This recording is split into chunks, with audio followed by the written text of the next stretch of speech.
Bienvenidos a mi canal. Somos Santiago de León Audio, un grupo de artesanos dedicados a la fabricación de altavoces de alta eficiencia, muy parecidos a la pieza inglesa de la casa Loader Speakers que les muestro en la imagen. Se trata del modelo Acosta 115, que lleva un componente todo banda y está cargado con una trompeta exponencial para la proyección de los graves. Este video va sobre las frecuencias de corte, un tema que me pidieron a consecuencia del video corto en el que hablamos de los tweeters de cono de papel.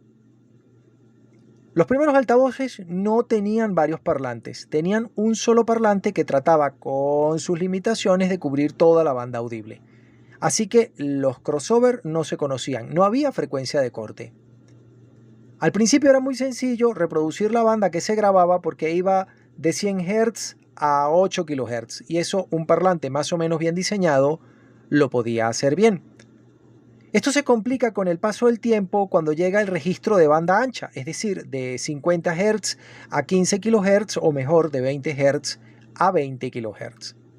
En cuyo caso solamente los todobanda realmente muy bien diseñados podían cubrir todo el espectro audible y no siempre de la mejor forma posible, porque una cosa es que puedan reproducir todas las frecuencias y otra diferente es que tengan una respuesta en frecuencia plana. Por supuesto no es el caso de estas piezas Loader que llevan un componente PM5 o PM6C, que es una pieza de alta gama que sí lo puede hacer.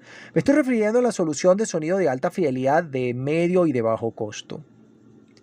La mayor parte de los parlantes, cuando tratan de reproducir una banda amplia, es decir, unos parlantes de banda ampliada, unos rango extendido, escasamente podrán llegar a los 8 o 10 kHz. Para continuar la banda necesitan ser acompañados de otro parlante, de un parlante especial, de un parlante pequeñito.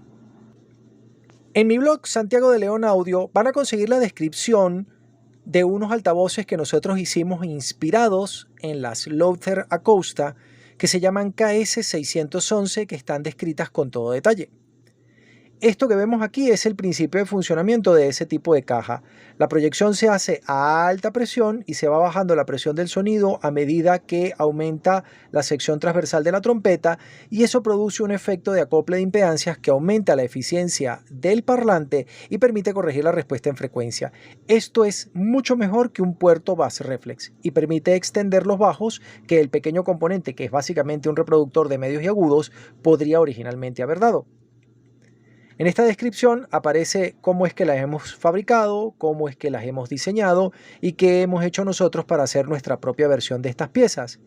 Con la dificultad adicional de que cualquiera que quiera hacer unos altavoces como este se podría comprar unos componentes, unos parlantes como los Fostex 166 o 168, pero como eso no estaba disponible en Venezuela nos hemos visto obligados a diseñar los componentes y también a diseñar, por supuesto, la trompeta óptima para ellos.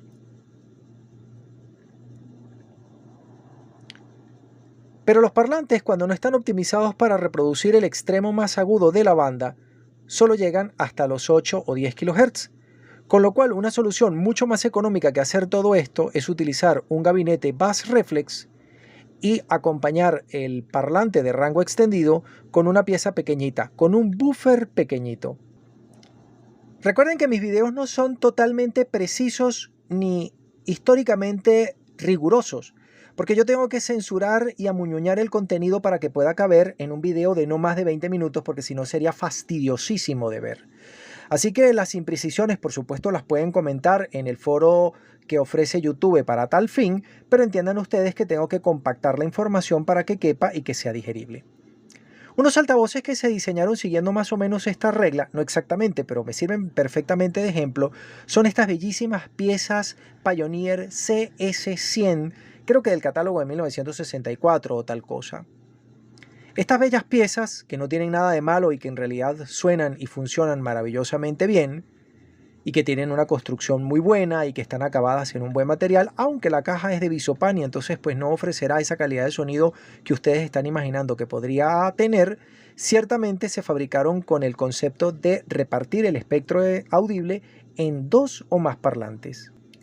Si quitamos la parrilla, en un modelo más pequeño que este vamos a conseguir un parlante grande que trata de reproducir todo el espectro audible y un parlante pequeño que se parece mucho a un buffer en cuanto a diseño y construcción, pero que tiene un cono más pequeño y mucho más ligero.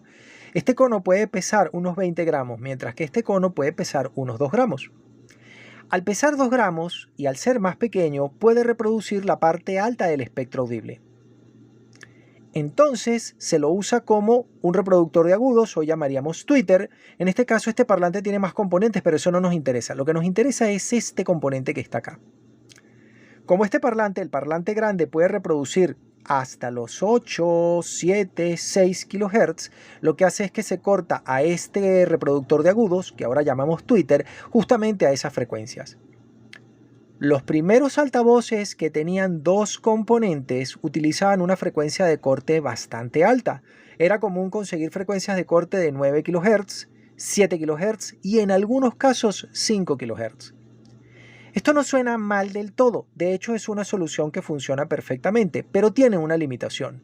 No vamos a conseguir el mejor sonido posible, porque vamos a sobrecargar al buffer o al mid-buffer o al rango extendido tratando de reproducir frecuencias para las cuales ya es torpe. Una solución más interesante era dividir la parte alta del espectro entre dos componentes.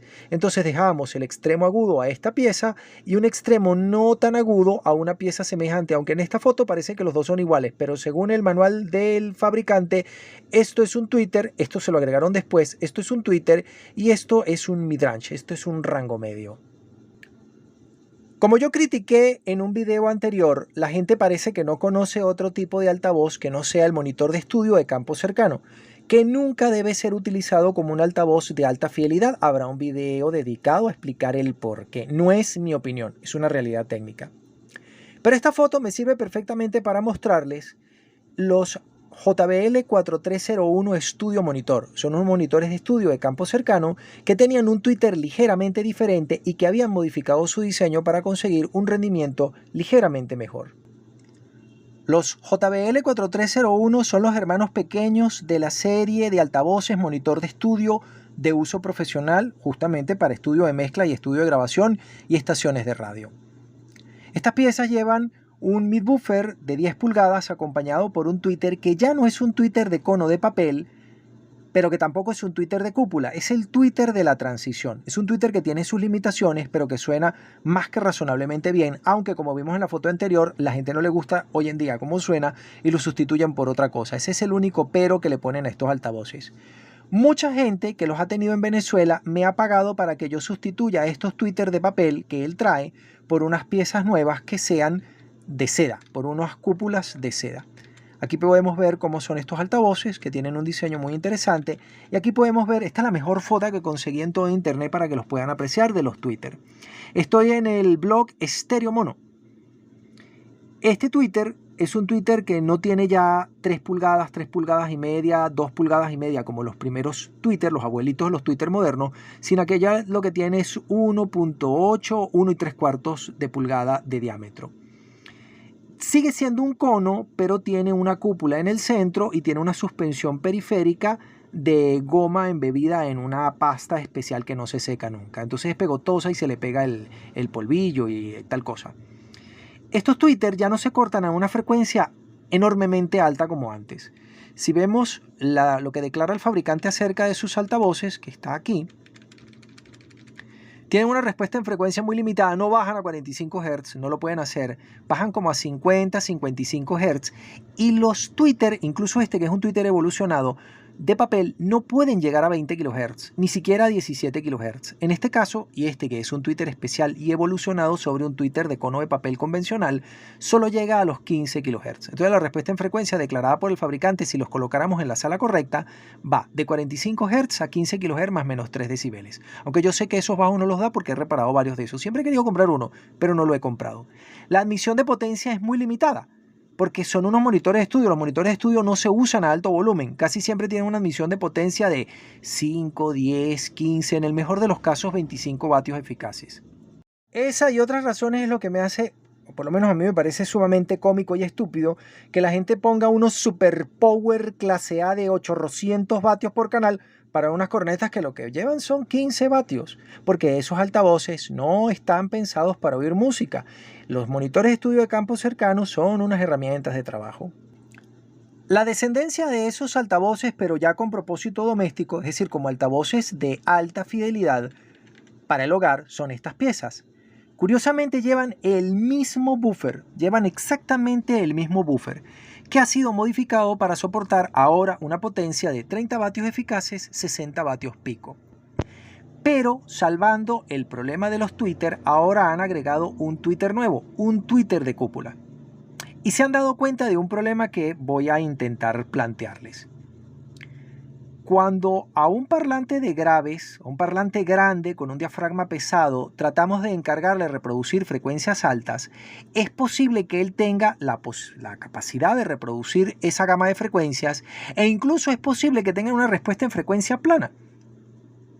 El problema está en que debido a la deformación del diafragma que cede ante su propia inercia y ante su propia masa por el tamaño y porque esta cosa pesa ya 25 gramos, vayamos a tener una reproducción correcta en el analizador de espectro, es decir, con una respuesta en frecuencia plana, pero con mucha distorsión armónica. Para evitar esa distorsión armónica se prefiere encargar la reproducción del registro alto y tanto como sea posible al tweeter, porque un tweeter de cúpula como el que les muestro ya tiene una masa de menos de medio gramo, con lo cual puede vibrar a muy alta frecuencia y puede vibrar mucho, es decir, recibir mucha potencia y a pesar de ello no deformarse por la inercia. Entonces, si por ejemplo este parlante puede reproducir una señal de 4 kHz, pero lo va a hacer con una distorsión del 3%, este mismo parlante, el tweeter, podría reproducir los mismos 4 kHz pero con una distorsión del 0.1%. Entonces, lo que conviene es utilizar la frecuencia de corte más baja posible. No 2.5 kHz como vimos antes y que por cierto es muy habitual en la mayor parte de los tweeters de cúpula, sino incluso menor. Esta página no indica la frecuencia de corte, pero pueden buscar la referencia porque estos altavoces yo los tuve, se llaman JBL L40 y tienen una frecuencia de corte, no recuerdo bien si de 1.2 o 1.8, me parece que eran 1.8 kHz. Mientras más baja sea la frecuencia de corte, mejor van a sonar los altavoces, porque una mayor parte del espectro audible va a ser encargada a un driver, a un parlante que tiene una distorsión muy pequeña. Como yo mencioné en un video anterior, los componentes de tu cadena de alta fidelidad que producen la mayor cantidad de distorsión no son los amplificadores, son los altavoces.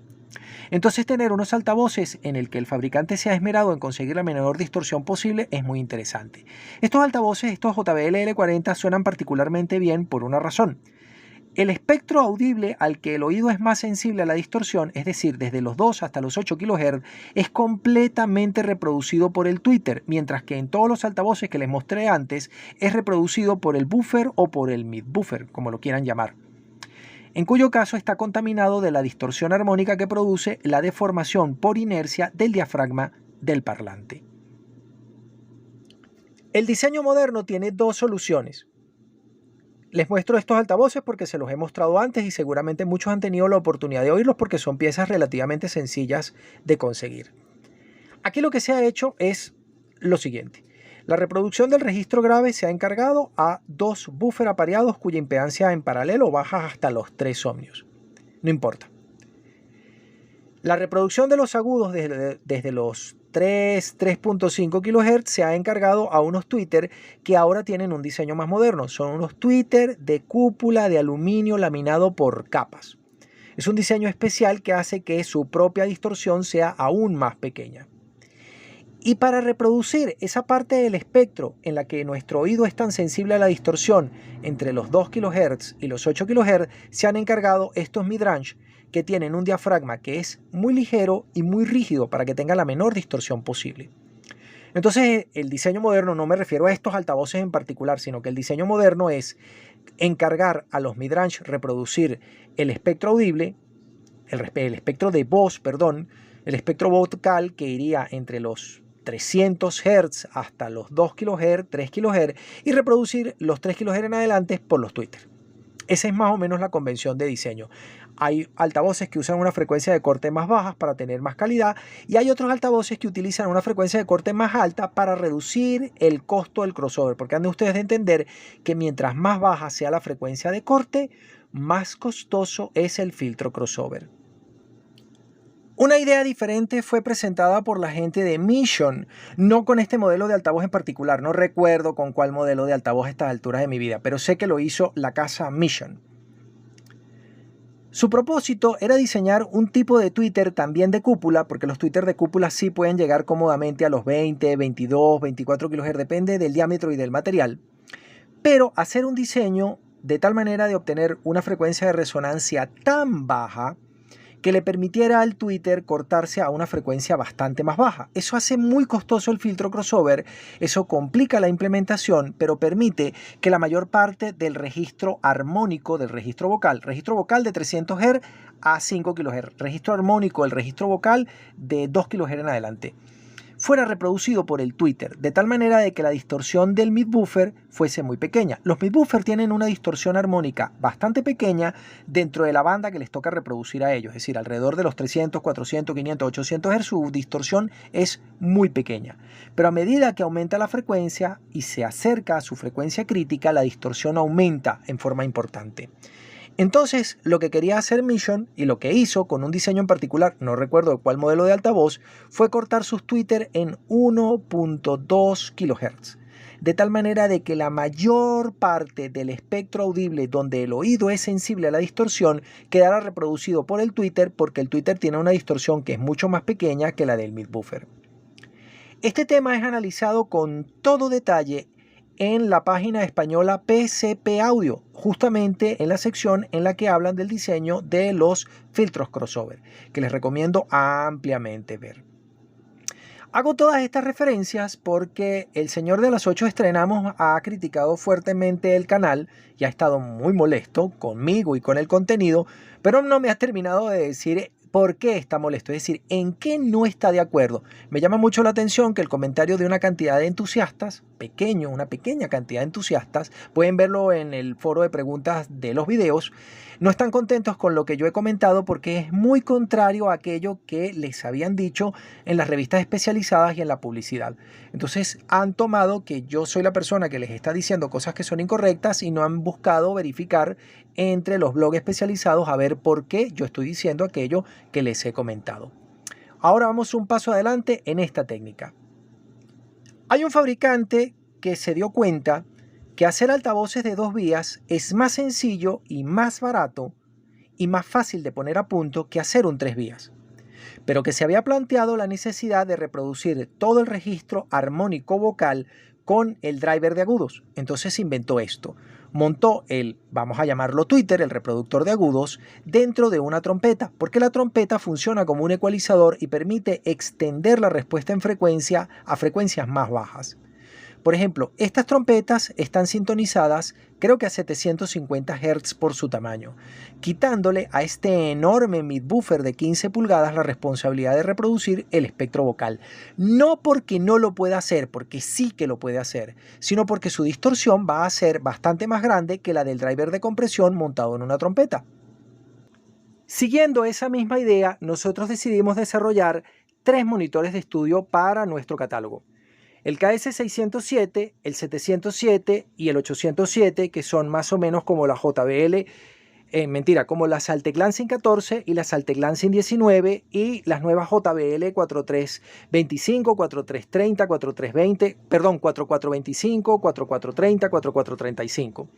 Sacar los agudos por un driver de compresión que tiene una distorsión inherentemente muy pequeña y agregándoles una trompeta para corregir su respuesta en frecuencia y poder usarlos desde frecuencias tan bajas como 900 Hz. En el caso de estos altavoces, yo he utilizado este filtro crossover, que no he terminado de montar en una regleta como debe ser, una baquelita como debe ser, cortado, es un filtro crossover de tercer orden cortado justamente a 900 Hz, lo cual le permite a esta trompeta reproducir aquella parte del espectro audible donde el oído es muy sensible a la distorsión. Lo que hace que, a pesar de que yo no compré componentes particularmente costosos, estos altavoces tengan una distorsión pequeña, pero que sobre todo con este truco tengan una distorsión muy pequeña en esa parte del espectro audible, tal como había hecho antes Alteclancin. Desde Santiago de León de Caracas, saludos y suerte.